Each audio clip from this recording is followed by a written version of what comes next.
Hi everyone, my name's Tam. It is so wonderful to be here with you this morning on the Create Business Facebook page. And beside me, I got that finger right. I have got a gorgeous woman, Bridget Bentley, who is the manager of Bendigo Foodshare. Bridget, how are you? I'm really well, thanks, Tam. How are you? I'm good. Thank you so much for agreeing to have a chat with me on the Create Business Facebook page. Um, so Bendigo Foodshare is uh, an amazing not-for-profit in our community, and it's been wonderful over the last few months to have a few conversations with you about what's going on with Bendigo Foodshare and all the complexities and turmoil that you've been through as a result of COVID-19. And I know you play a very important role in supporting people in our community, um, in more so during this time. Tell me what you've been focusing on and to meet that new need. Mm. Our core focus always, Tam, is getting as much food in through our warehouse as we can and getting it out to the organisations that we support that look after people with food relief across Central Victoria. So Bendigo Foodshare last year, we sourced and distributed 865,000 kilograms of food, which is a huge amount. And we give that food, we've got 90 organisations across Central Victoria that we give the food to. So that includes schools, kinders, childcare centres. It includes some of the large charities like Salvation Army and Anglicare, and then smaller community houses and community groups. So a wide range that support their community in their own ways. So all up, they're supporting pre-COVID 12,875 people with food relief every single week. What? Since COVID, they're reporting on average a 40% increase in food relief needs. So that takes the number up to about 16,700 people a week. So we haven't had any opportunity to rest on our laurels, Tam, and had to create and innovate and appeal to the community along the way to support us to continue our essential service.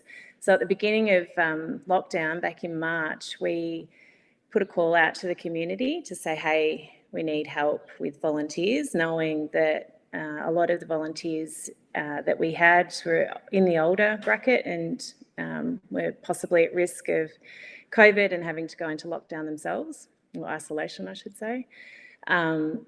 As well as having to increase or change the way we manage the way we collect food to make sure we were socially distancing.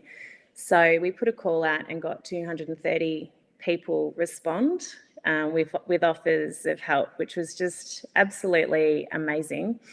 We have also had along the way council support, so we've had extra staff seconded to work in our team, and more recently working for Vic team members as well. So it's meant that the amount of work we can do, the amount of food we can source, continuing the service, as well as being able to respond to the community demand in some really special ways with some projects that we've got up and running, have all been possible. Without the community support, we couldn't have done any of it, Tam. You've got a lot of complexities in there, but I'm just thinking about the context, which is kind of interesting. But I'm also going to welcome, we've got a few viewers. Hello. If you'd like to ask Bridget a question or something you'd like to comment about, please do so in the comments area. We would absolutely adore to hear from you. But what I want to sort of focus on at the moment is just understanding that space that you're in, because it's, for me, it's sounding like a very vulnerable space in a lot of ways, where you are providing to people who are in a vulnerable situation, and also you're dealing, your team itself, you're in a vulnerable situation where it's, people need to be in close contact to manage all this stuff. But also I think, as an organisation potential in a vulnerable space because you really rely on financial support to keep going, like to keep the electricity on, so those fridges are running and the lights are turning on and all that sort of stuff. So it's you're juggling a pretty complex and very person-centered not-for-profit there. And from someone on the outside, I can see. I think you're doing an extraordinary job because I'm getting very clear messaging about what steps you're taking to address your volunteer needs, and also what steps you're taking to keep building relationships in the community and keep that community support. Can you tell me a bit about what strategies and tactics you might have used to really step out of that day-to-day stuff and unpacking boxes and sourcing food and getting it to people and thinking, how are we sitting in this community and how are we going to keep getting our message across? How did you do that? So how do we do that? We do that, I think, by maintaining our core focus and being true to our core focus, which is getting food in and food out to people that are in need, and really connecting ourselves into the community, that this is a community problem that needs the community's support to help solve it, and creating lots of ways in which the community can engage in positive action to help this problem. And I think that food relief, COVID has really highlighted that food vulnerability and insecurity is something that can affect so many more people than we once perhaps imagined. Pre-COVID, it was probably something that polarised people in their views and ideas of who it affected. And now I would challenge all of us to say that they don't know someone that has been financially impacted by COVID and has found or is finding things tough. I think that we were in a unique situation, Tam, where we were able to offer a positive, engaging and socialised environment, volunteering experience. So people were able to come out of lockdown for whatever reason they were in lockdown, whether that was having to work from home or because they were a bit older or because they're young and not at uni, or whatever their situation was, they could escape their house and come and socialise, do something positive and feel like they were positively contributing to the community, and to leave with a thanks for helping. We really appreciate it. Sounds like very good at understanding the value. I think that was key, Tam. That was really key. And then to be able to do some of these projects that further communicate that value and the impact that the community can have. So the Cafes for COVID project that we've been working on, where we have been able to crowdsource fund as well as receive funding from Street Smart Australia and pay local hospitality businesses that have been doing it tough to convert that into meals, and to be able to give. There was one story that really resonated me early on, where the National Hotel wanted to make meals, and so they did, and they were providing meals to Annie North families. And I was there on this occasion and gave them a crate of apples that we had picked. So some volunteers had gone and picked, and the apples had been donated from Harcourt orchards. And to be able to say to these people or these families, here's a healthy meal that's been cooked by somebody that cares about you in the community, and apples that have been picked straight from the tree for your kids. I think that for me that's what it's all about, Tam. It is gorgeous. We have got Gail here with us. Hi, Gail. And she's talking about it's just kind of this growing web that's growing, but she's talking about how she's involved with is it a community garden, Gail, at Havler Road Preschool? And that you're doing a grow a row project? Yeah, so I think for Gail, one of the things that she said to me was that they Havelock Road Kinder, they're just down the road from the shed, and they receive food, and they receive, for example, fruit and veggies to be able to give their kids at the kinder who don't always have access to healthy, fresh produce.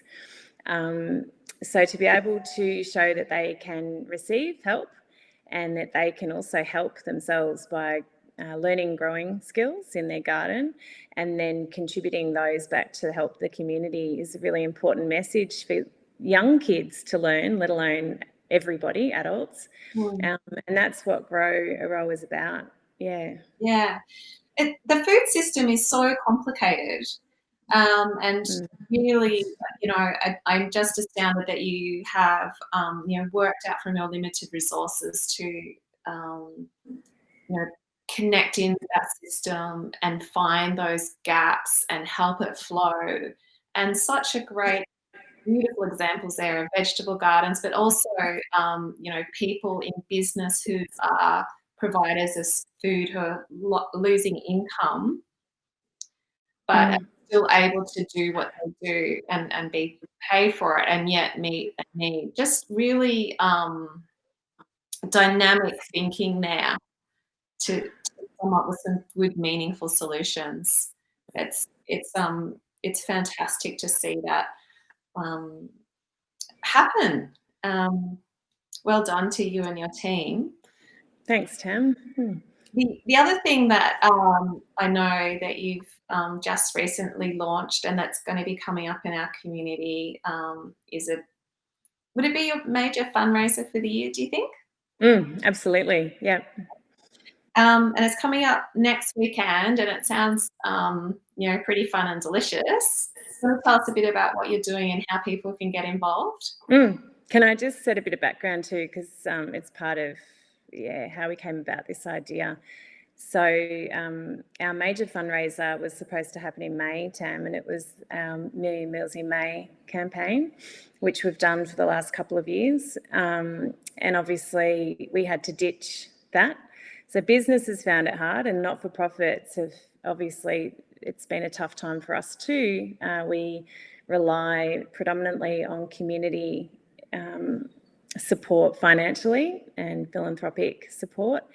So we can't stop fundraising.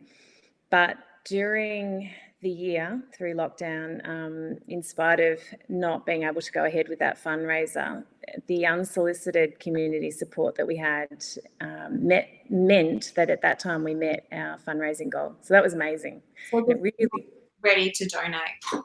They donated because we were able to, I guess, to demonstrate our value and commitment to helping the community through this time, which was really good. And the media was really supportive of us too, which really helped to share our message and keep us relevant.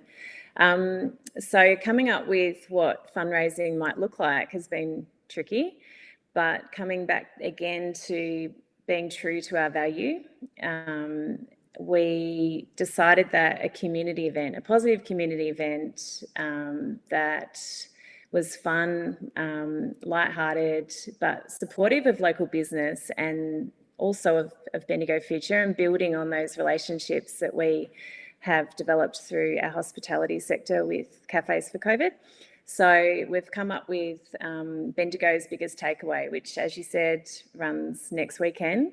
We're in the process of recruiting our participating venues, so venues that we thought we had covered all the possibilities of change. So we went with the takeaway model, so venues offering takeaway. And then this week, obviously, the exciting announcements mean that it's now, I think, for people buying food and choosing to eat in or take away food or coffee, and it's we're hoping for a $5 donation on meal orders or a $1 donation on a coffee to Bendigo Foodshare, with people enjoying their meals and celebrating this freedom.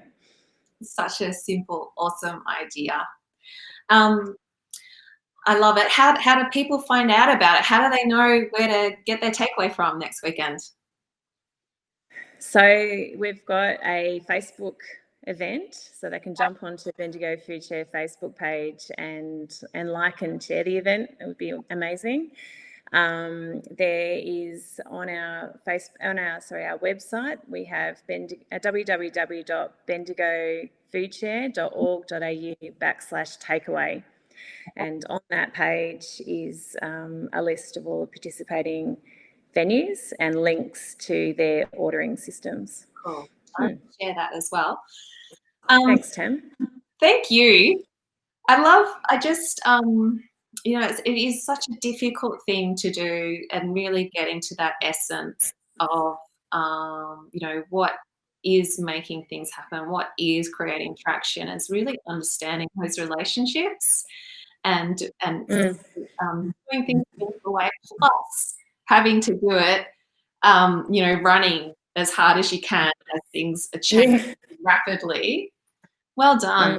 And you know, to your team and also the board, it's wonderful. And yeah, Thanks. Takeaway. Yeah, excellent. We'll jump on and have a look and see where you're going to order your food from. Yeah, and you can do that Friday during the day, Friday evening, Mm-hmm. during the day, Saturday evening, and Sunday. Yeah. Yes, and we know that there are lots of people that are taking off to enjoy some holiday time, to explore regional Victoria, go to the beach. If that's the case and they're going to be away for the weekend, they can also, there's a donate button on Bendigo Foodshare's website. So please, it'd be great to have that support too, if you'd like to. Thank you. And there's Charlie. Charlie's joined us. She's got a really long comment. I'm just going to run through it before we say goodbye. Oh, she's saying, how do you prioritize and focus your energy where it delivers most value? And what she's acknowledging is all your competing, I suppose, you know, objectives where you've got, you know, the physical world of food, the physical world of volunteers, plus, you know, gosh, I've got to fundraise and, you know, I've got to maintain all these community relationships. How do you prioritize and focus your energy? Charlie would know. Charlie would know it's been really challenging. I think that we've been able to achieve what we've done because we've had a bigger team. Our core team is really quite tiny, and we have worked really, really hard for the duration of this pandemic. Probably looking forward to a bit of downtime, a bit of a holiday would be good. But during this time, there has been a bit of divide and conquer. So each taking a focus, each taking a project, and then we've just run, Charlie. Yeah. You really have. But I think as well, like Foodshare, you've really been quite clear about, you know, as you first said, is you know, what you're about, and really some good fundamental work in place. So, you know, when this crisis hit us, you could really, you know, dig into that. Well done. And what's the target? And it's great to have the support of people like Charlie and Gail too. What's your target figure for next weekend? Oh, well, so this is part of it is also, I think, just getting in and having a go, Tam, because we really didn't know. We thought it was a good idea. We hoped the community would love it, and they have. They've really embraced it at a community level and the hospitality businesses too. So we had a target of recruiting 30 businesses. We had, and so we've got 25 already, which is amazing. And many others that have said that they'll join. They've just been a bit busy with their head in other spaces, like setting up for their in-house dining. But beyond that, it's been to live and learn. So I think we've learned a lot about this fundraiser. And we hope that we'll do a really great job and it'll be successful, and that we might be able to then run it again at another time. Absolutely. Yeah, well done. So much I'd like to talk about. I'll just say one more thing. I love that also, that potential digital focus as well. Like just transforming, I know a lot of your fundraising has been rattling tins at traffic lights. You can't exchange money. You can't have people like standing on the side of the road, interacting like that. But I really think you've just moved into something more meaningful. And, it's about food. It's, people doing what they do anyhow in a fun, nice way. I'm really excited. And it's accessible. Yeah, I think there's probably more to learn too there, Tam, with digital fundraising and what the opportunities are. That's one of the things that charities have had to really embrace and learn quickly about. Yeah, actually could be a good thing. But thank you once again, and looking forward to Bendigo's biggest takeaway, or using the Thanks, Tam. website. I think I'm looking forward to having my takeaway in a restaurant somewhere. Yeah, that'll be nice. All the best, you and your team. Thank you. Thanks so much.